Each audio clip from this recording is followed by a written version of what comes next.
গরম কিংবা ঠান্ডা সব আবহাওয়াতেই চায়ে চুমুক দিয়ে তৃপ্তি নেন অনেকেই।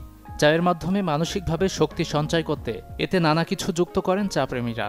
তবে মেজাজ ফুরফুরে রাখে এমন কিছু উপাদান যুক্ত করে চায়ের স্বাদে আনতে পারেন ভিন্নতা। শারীরিকভাবে সুস্থ থাকতে এবং সতেজতার জন্য বানাতে পারেন হলুদ চা। সেক্ষেত্রে 1 কাপ চায়ের জন্য 1 চিমটি হলুদই যথেষ্ট।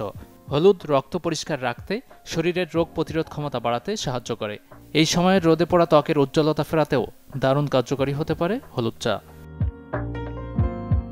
প্রচণ্ড গরমে মাথা চাড়া দেয় হজমের নানা সমস্যা।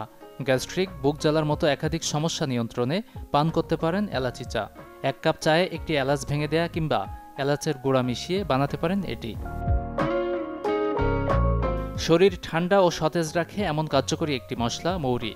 হজমের নানা সমস্যা বা কোষ্ঠকাঠিন্যের সমস্যা কাটতেও সাহায্য করে এটি। চায়ের সঙ্গে এই মশলা যুক্ত করলে স্বাদে আসে বেশ ভিন্নতা। এজন্য চায়ের ফুটন্ত পানির মধ্যে 1 চামচ মৌরি দিয়ে ভালো করে ফুটিয়ে নিন।